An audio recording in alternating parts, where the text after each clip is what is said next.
Bonjour et bienvenue sur le blog d'Aroma Coach. Je suis Nathalie Villegas, la créatrice d'Aroma Coach et j'accompagne les femmes à être dans leur pleine puissance féminine en augmentant leur vitalité et en développant leur solidité émotionnelle.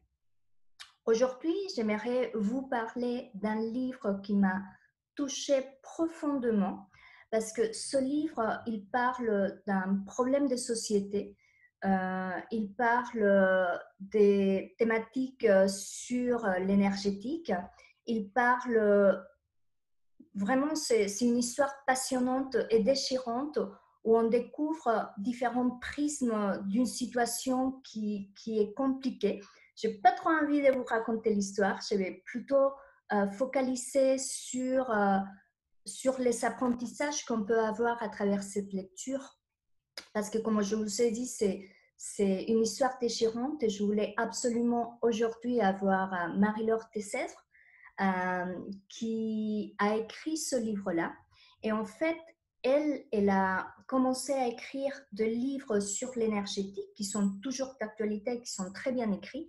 Mais depuis 3 ans, elle s'est lancée dans l'écriture, on va dire, des romans thérapeutiques, des chemins de guérison, des contes initiatiques. Ça dépend vraiment dans quelle optique on le prend et là où on est par rapport à notre chemin personnel. J'ai eu l'honneur de lire tous les 2 livres, donc L'amour sur le toit du monde et Sur le chemin du cœur. Mais ça n'a absolument rien à voir. C'est 2 histoires complètement différentes, avec des focus différents, où j'ai eu vraiment l'impression de vivre cette histoire et d'apprendre à aimer ce personnage qu'on n'imagine jamais qu'on va aimer. Parce que Marie-Laure, elle parle d'agression sexuelle. Et c'est un sujet que, en tant que femme, nous touche énormément. Mais aujourd'hui, dans la société que nous sommes, on a pris la femme comme victime, mais on ne pense jamais à l'homme. Et on en discutait tout à l'heure en off avec Marie-Laure. Même moi, en tant que maman d'une petite fille et un petit garçon, on n'y pense jamais à ça parce qu'on a plus cette conscience de victime pour la femme et pas pour l'homme. Et, et la vérité, c'est que cela existe. Et ce roman-là, c'est vraiment un vécu, c'est un chemin de transformation et c'est une façon de voir aussi l'énergétique et tous les enseignements que Marie-Laure transmet depuis longtemps d'une façon complètement différente qui peut toucher aussi un plus grand nombre de personnes, mais pour remettre aussi quelque part en place cet équilibre entre l'homme et la femme. Parce que je pense qu'il n'y a pas de concurrence entre hommes et femmes, il y a vraiment une histoire de complémentarité. Et je pense que c'est quelque chose qui évolue petit à petit et que dans ce livre-là, on a un autre regard de l'homme. Et c'est surtout que, à part que déjà c'est un sujet tabou pour les femmes, c'est encore 10 fois plus tabou pour l'homme. Et voilà, c'est une histoire déchirante que je vous invite vivement à lire.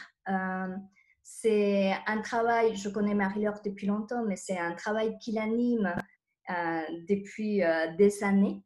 Et elle a décidé de rentrer dans cette thématique des romans thérapeutiques et je pense que c'est vraiment intéressant parce que c'est une façon de toucher le chemin personnel d'une façon différente. Donc, vous allez découvrir petit à petit dans cette interview déjà ce qu'il a animé et je vais faire focus sur certains sujets qui m'ont beaucoup touchée. Donc, Marie-Laure, merci beaucoup d'avoir accepté cette invitation et de me permettre de participer à cette avant-première de ton livre. Et j'aimerais aujourd'hui que tu nous racontes un peu d'où c'est venu cette inspiration et pourquoi tu as envie d'écrire ce type de livre. Bonjour Nathalie, d'abord merci de me recevoir, ça me touche beaucoup que mon livre t'ait touché d'ailleurs et ça me touche beaucoup que tu me laisses la parole pour présenter un petit peu ce qui m'anime justement dans ce livre. Alors en fait, effectivement, donc moi j'écris des livres de développement personnel et énergétique depuis presque 10 ans. Et en fait, j'aime transmettre ce que j'ai compris de l'énergétique et de ma vision de la vie un peu différente. Et Et je me suis dit que, à un moment, je me suis dit que j'avais envie de toucher plus de monde et que finalement, les livres de développement personnel et énergétique ne touchaient que les gens qui sont intéressés par le développement personnel et énergétique. Et du coup, je voyais la limite, si tu veux, du nombre de personnes que je pouvais toucher et aider. Euh, euh, Par exemple, toi qui travailles en développement personnel, tu as lu certains de mes livres et donc tu peux les offrir, mais tu vas les offrir à des gens qui sont déjà dans ce chemin de développement personnel. Et moi, je voulais que toi ou n'importe qui d'autre soit capable d'offrir mes livres de développement personnel à des gens qui n'ont aucun intérêt là-dedans. Et que ce soit comme un roman, tu offres un cadeau, tu offres un roman d'amour, mais en fait, c'est un roman d'amour qui arrache un petit peu la tête, hein, mais c'est quand même un roman d'amour. Comme tu me l'as dit, c'est déchirant, oui, mais c'est quand même un roman d'amour, n'est-ce pas? C'est juste pas comme on le pensait. Et ce qui est intéressant, c'est que tu amènes des concepts du développement personnel d'une façon très simple et tu rentres tellement dans l'histoire et tu découvres ce personnage en fait petit à petit sous différents prismes de l'énergétique, des concepts qu'on parle beaucoup en développement personnel, mais que finalement c'est vraiment pour tout le monde. Tout le monde, on va dire, son saint capital de lecture des livres de développement personnel peut comprendre l'histoire et peut comprendre ce qu'il y a derrière le message que tu veux passer. Ça, je trouve que c'est génial parce qu'il est simple, il est touchant, il est très bien écrit. Et, Merci. et tu le lis, mais facilement. Ce n'est pas un livre que tu vas prendre un mois pour le lire. Tu peux plus le lâcher quelque part. Tu commences et tu as envie de savoir ce qui va se passer après, et tu as envie de regarder toutes ces facettes que t'amène de cet homme. Merci. Bah oui, en fait, alors c'est quelque chose que j'ai beaucoup travaillé, hein, parce qu'en fait, écrire un roman qui ne se lâche plus, bah ça prend.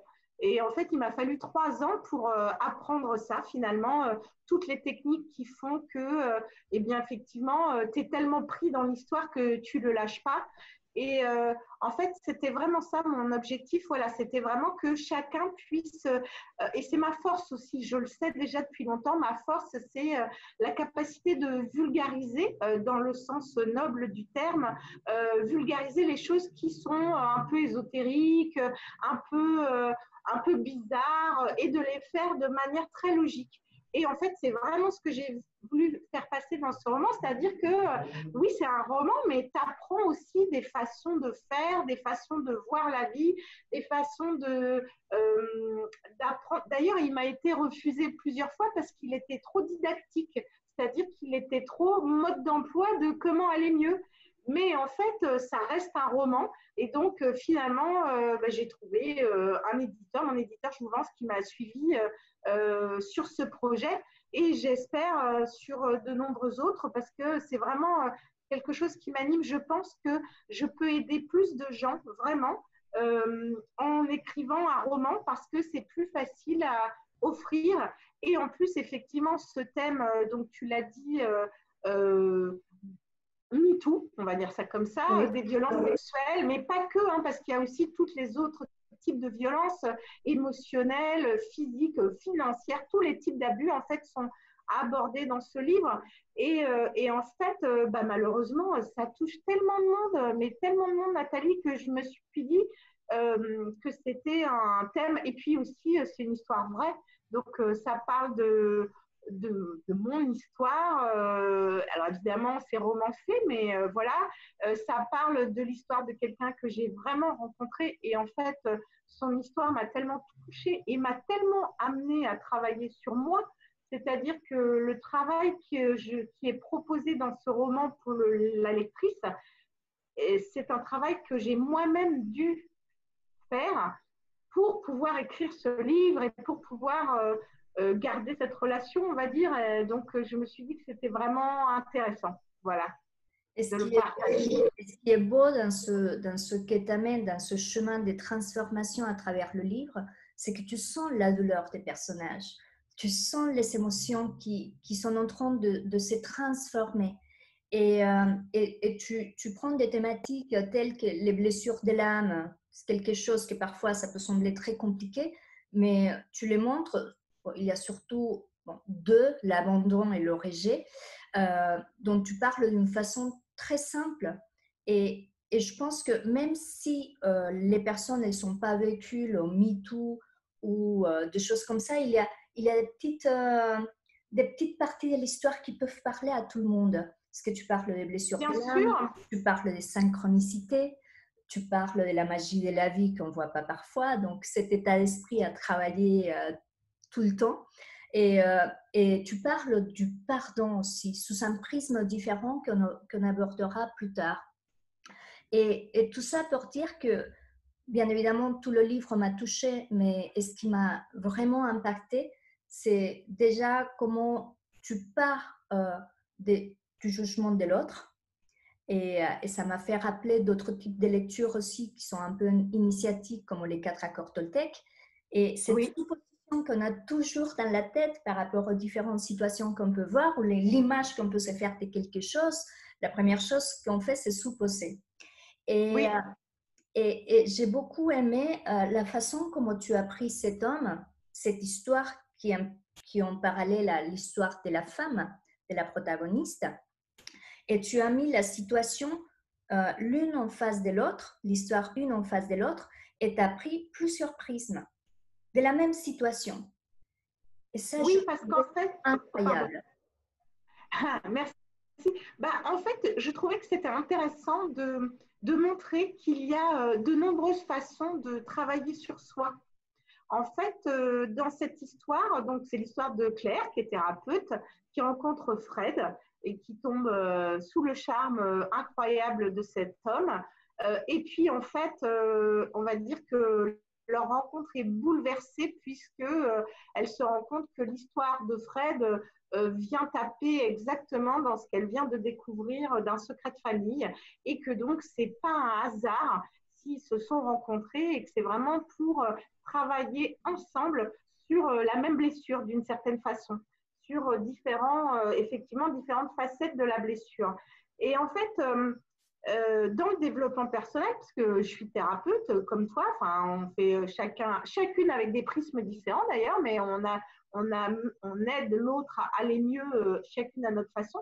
Et en fait, je voulais dire dans ce livre que oui, bah oui, je suis thérapeute et qu'il y a plein de façons d'aider au niveau thérapeutique, mais il y a aussi des gens qui se soignent, qui font leur chemin intérieur d'une autre façon parce qu'en fait, dans la thérapie, on a toujours l'impression, et d'ailleurs, c'est la tendance du roman de développement personnel actuel, c'est-à-dire tous les romans de développement personnel, c'est une femme désespérée, je te fais le mot, une femme désespérée qui rencontre un gourou qui va venir l'aider. Ok.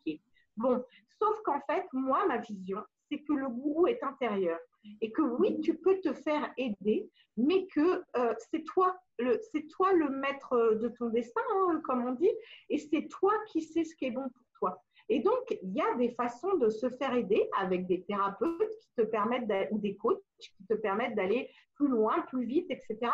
Mais dans cette histoire, Fred, il a vraiment choisi son gourou intérieur qui est OK, eh ben, je vais aller me batailler sur la montagne avec moi-même et je vais aller tuer ces parties de moi qui ne me plaisent plus en fait. Alors évidemment, ce n'était pas complètement conscient, mais c'est quand même ce qu'il a fait et je trouve que ces deux chemins de développement personnel sont tout à fait valables l'un et l'autre et que ça permet de ramener à la conscience collective que le gourou, c'est nous, quoi.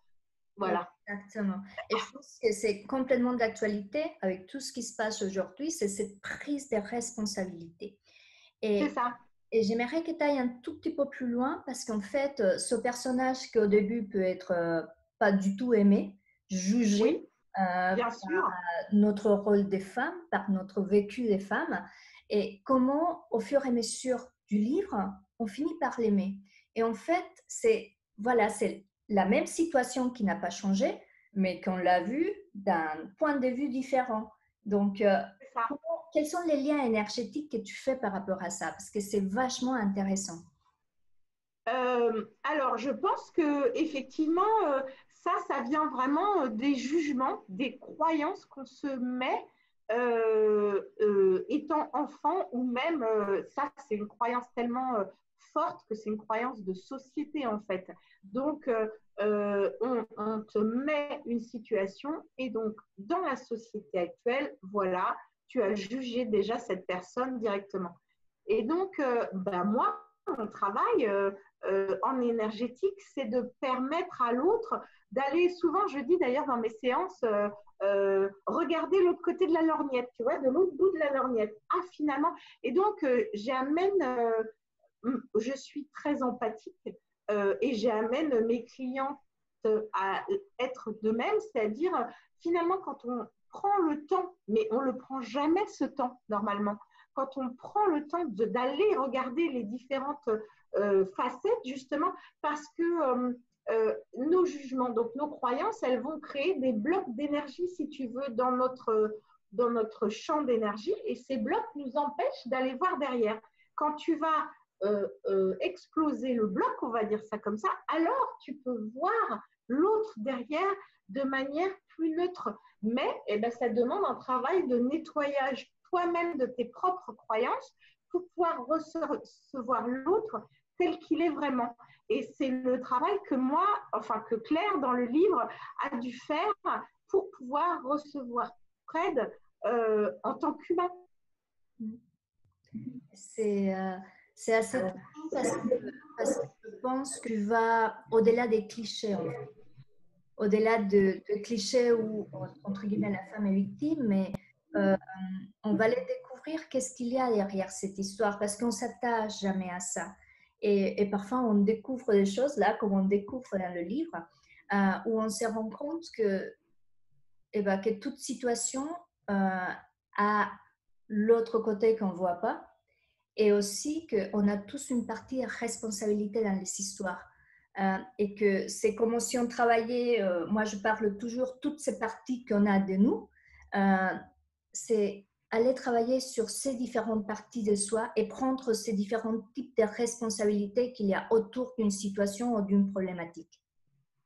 Oui, en fait, ce livre, pour moi, il est important parce qu'il amène de la compassion dans une situation. Et la compassion, c'est vraiment le début de toute guérison. Ça, donc, la compassion amène la possibilité du pardon, qui est le début de toute possibilité de guérison. Et en fait, ce que j'ai vu dans ce livre, alors tu fais partie des toutes premières personnes à le lire, vous n'êtes pas beaucoup pour l'instant à l'avoir lu, mais c'est vraiment une ouverture de la parole, c'est-à-dire que tous les gens qui ont lu ce livre sont venus vers moi en me disant wow, mais en fait, ça m'a rappelé telle partie de ma vie, ou ah, j'ai compris des choses avec telle partie de ma vie. J'ai des femmes qui sont arrivées en pleurs en me disant oh là là, mais je te déteste d'avoir écrit un livre sur ce sujet parce que c'était trop dur, mais merci d'avoir écrit un livre sur ce sujet parce que je me sens nettoyée. Et c'était vraiment, tu vois, c'est pour ça, ça me fait des frissons quand je te le dis, c'est vraiment pour ça qu'il est important pour moi ce livre et que je le vois comme un livre thérapeutique parce que malheureusement, ce sujet touche au moins une femme sur 5, mais en fait, et c'est très bien expliqué dans le livre, l'histoire de Claire, même si Claire n'est pas directement touchée, en fait, sa lignée a été touchée. Et donc, forcément, ça se retrouve dans les liens du passé. Et donc, et puis, bien sûr, sans aller jusqu'à l'agression sexuelle, il y a tellement d'autres types d'agressions qu'en fait, tu te rends compte, une femme sur 5, si je pouvais, par le biais de ce livre, aider une femme sur 5 à aller mieux, mais c'est fantastique. Enfin, tu vois, et là se trouve tout en anglais on dit purpose, l'essence de qui je suis, c'est-à-dire thérapeute et autrice. C'est-à-dire que si j'arrive jusqu'à présent dans mes livres, comme je l'ai dit, j'ai donné des modes d'emploi pour aller mieux. Mais si j'arrive dans ce livre à toucher des femmes qui ne seraient jamais venues au développement personnel et à leur permettre d'aller mieux tu vois, juste en ayant lu un livre, ou qu'en tout cas, elles se disent, ah waouh, ah mais j'avais jamais vu ça comme ça, ah mais, et que du coup, ça les fasse tellement pleurer qu'elles s'en sentent, qu'elles retrouvent le pardon, mais c'est fantastique. Enfin, tu vois, voilà. Et, Excuse-moi, je pourrais t'en parler pendant des heures. et je pense que tu ouvres un sujet parce que, comme tu le dis, c'est pas que l'agression sexuelle. Et je pense que c'est important aussi d'élargir que parfois il y a l'agression physique, l'agression psychologique ou juste Oui, les attouchements sexuels, que parfois perdent de l'importance, mais qui touchent de la même façon. Et ça, tu le décris quelque part dans ton livre. oui, puis bien sûr, et puis même si le sujet paraît, enfin le sujet est lourd, forcément, hein, je veux dire, ça reste un roman, et donc ça vous entraîne, enfin c'est un roman qui quand même, c'est un livre d'aventure, ça entraîne, tu vois, j'étais en contact hier avec quelqu'un qui est un grand voyageur, et il me disait, mais j'y suis sur les flancs de l'Everest, j'y suis quoi. Et donc, c'est aussi un livre léger, en fait, qui se lit comme ça. Voilà, mais qui t'apprend des choses, enfin, en tout cas, j'espère. Il n'était pas léger, si. C'est important que tu dises ça parce qu'effectivement, on voyage avec le livre et on voit la beauté de l'Everest, mais surtout, moi, j'ai découvert est-ce qu'il y a derrière l'alpinisme. En fait, je ne l'avais jamais vu de cette façon-là, que c'est une façon de te dépasser quelque part, mais aussi tu peux l'amener dans un travail intérieur de dépassement de soi. Et j'ai trouvé ça très beau parce que tu vis la partie culturelle de tout ce qui se passe autour de l'Everest, les valeurs aussi de l'amitié. C'est vraiment très, très riche. Donc, je pense qu'il y a différents prismes de lecture, comme tu as fait différents prismes des Oui, histoires. Il y a différents prismes selon là où tu en es et par rapport à ton chemin personnel. Donc, bah, c'est fait exprès, en fait, Nathalie. L'idée, c'est vraiment, euh, j'espère, l'avenir le dira, mais tu sais, il y a certains de ces livres où tu vas les relire plusieurs fois et à chaque fois, tu vas en tirer quelque chose de nouveau. Eh ben, j'espère vraiment que mon livre est comme ça ou sera comme ça. Euh, Tu vois, j'ai envie de dire, j'espère que c'est le type de livre qu'on a envie de garder dans sa bibliothèque et plutôt que de le passer et de le prêter, de l'offrir parce qu'on sait que la personne, elle va avoir besoin d'y revenir plusieurs fois. Et voilà, je sais aussi qu'il y a des gens qui s'arrêtent au troisième chapitre, parce que déjà, c'est beaucoup, et puis qui vont y revenir quelques mois plus tard quand ce sera, quand ce sera digéré les premiers chapitres, quoi. Et en fait, c'est l'idée. oui. Et il y a quelque chose en fait, c'est une sorte de conclusion pour toi quand tu vois toute l'histoire qui se déroule. Tu arrives en fait à cette notion du pardon de soi. Parce que tu parles à travers tout le livre du pardon de l'autre. Mais Oui. finalement, il y a cette prise de conscience que celui qui est plus dur, c'est le pardon de soi. Et là, tu abordes en fait ce pardon d'une façon différente.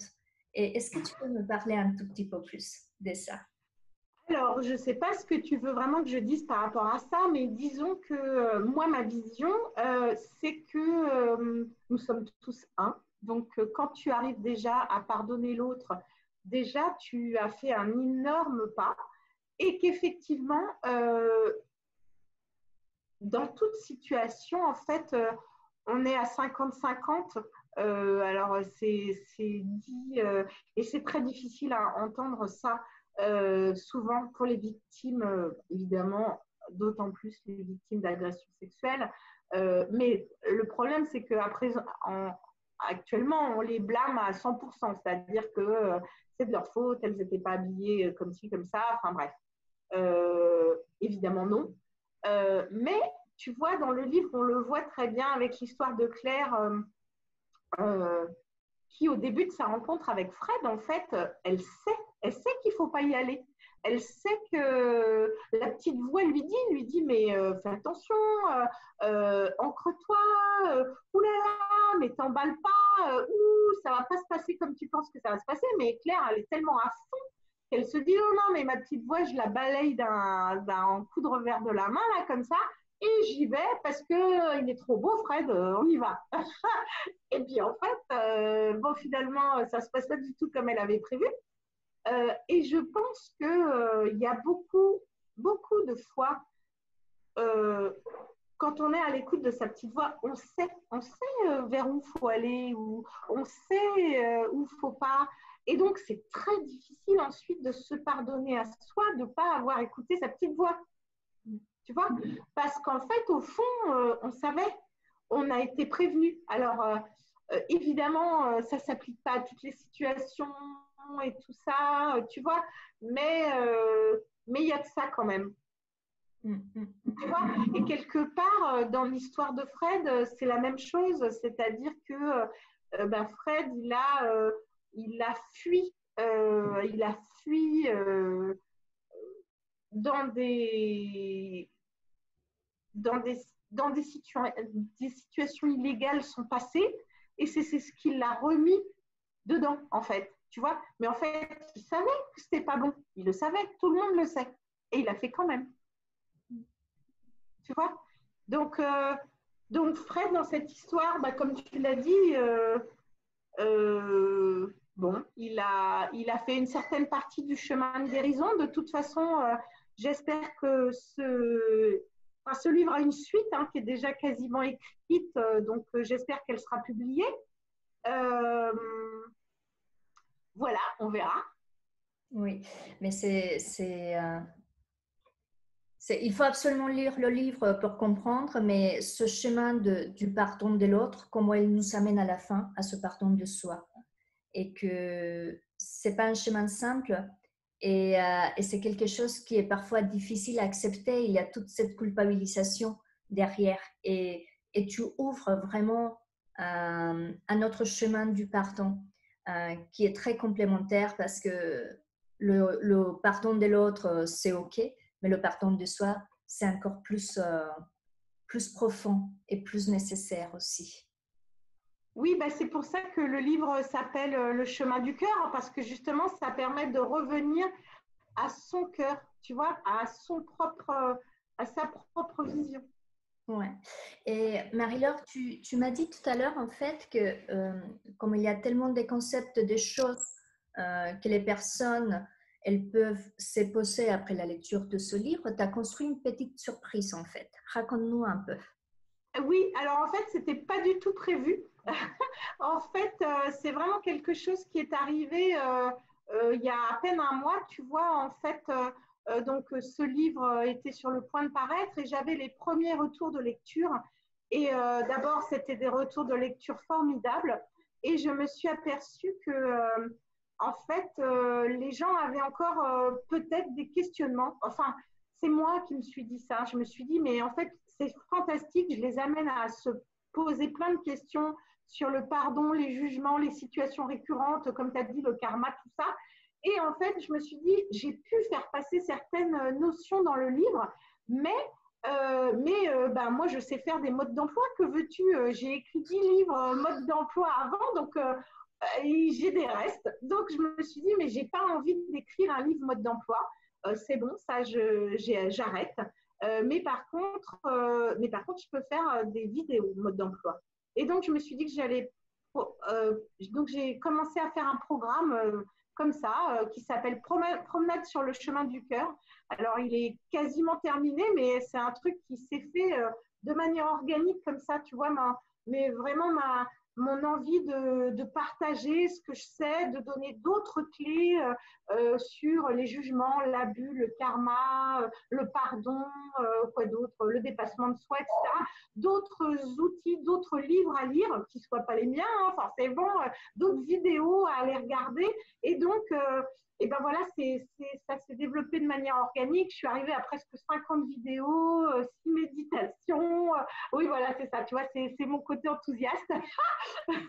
Et donc, voilà, donc je suis en train de travailler pour mettre en place ce programme donc le livre sort en numérique le 2 juin 2020 et en papier le 16 juin 2020. Donc, moi, je préfère que les gens achètent papier parce que surtout à cette sortie de confinement, les libraires en ont besoin, quoi. Donc, même si effectivement les arbres moins, mais voilà. Et donc, le programme vidéo sortira, j'espère, à la même date, sinon quelques jours après. Je ne sais pas encore du tout le prix, mais l'idée, c'est vraiment d'avoir des ressources, c'est-à-dire que, bah, tu vois, tu m'as parlé des jugements, et eh bien, tu vas là, j'explique comment se forme un jugement au niveau énergétique, comment l'enlever, comment on peut dépasser ses propres jugements, les jugements des autres, les jugements de soi, enfin voilà, tu vois. Tout un programme. Oui, c'est ça, mais ça je savais faire et donc ça fait un mois que je travaille dessus. Donc j'ai mis en pause l'écriture du livre d'après pour pouvoir faire ce programme suite à ça, quoi. Parce que je me suis dit que ça pouvait être, encore une fois, si tu veux, c'est vraiment dans la lignée. Comme j'ai dit, j'aimerais que ce roman soit accessible. Enfin, l'idée, c'est vraiment que ce roman soit accessible à des gens qui n'y connaissent rien en développement personnel. Donc vraiment, tu vois, les gens qui sont pas du tout là-dedans. Et en fait, je me suis dit, mais attends, s'ils sont pas du tout là-dedans, peut-être qu'ils ont envie d'aller plus loin. Et que donc, s'ils viennent sur mon site, ils vont découvrir qu'est-ce que l'énergétique. Ah bon, il y a des coachs de ça. Ah, mais il y a d'autres façons de faire. Tu vois, et donc, c'est vraiment leur mettre le pied à l'étrier de plein de choses qui peuvent aller fouiller et qui ont été abordées dans le livre, mais qui peuvent aller fouiller d'une manière plus détaillée, quoi. Et puis à leur rythme. Ok, donc on mettra soit sur la vidéo, soit dans l'article. On verra selon Ouais. les sorties, les links que tu vas disposer. Et avec quoi tu aimerais fermer cette interview? Quel est ton message? Tu en as donné Alors, quel est plein, mon... mais Oui, voilà, il y le en a mot eu de la plein. fin. Ben écoute, je pense que c'est ce que j'ai dit, c'est-à-dire vraiment le chemin du cœur, le chemin du pardon. Je pense que c'est un chemin qu'on devrait tous emprunter, tu vois, et que ça élèverait les consciences, le niveau de conscience de la planète de manière exceptionnelle si on pouvait voir en l'autre soi-même. Ça me fait des frissons quand je le dis, donc ça doit être pas mal. C'est-à-dire qu'au lieu de juger et condamner l'autre par avance, si on prend le temps vraiment d'aller chercher, alors on peut l'aimer. Et donc, bah, c'est vraiment cet amour dont la planète a besoin. Cet amour inconditionnel, universel. Ouais. En tout cas, Marie-Laure, ça a été un plaisir vraiment de lire ton livre. Je suis passée par tous les états. Je te remercie de ce don que tu as de pouvoir exprimer une histoire et la convertir dans un livre avec des paroles qui vont toucher vraiment tout le monde et que tu pourras vraiment passer ce message d'une façon tellement simple. Et pour moi, c'est vraiment un don. Et je Merci. te remercie du fond du cœur et je te souhaite plein de succès avec cette nouvelle aventure. Merci Nathalie. À bientôt. À bientôt.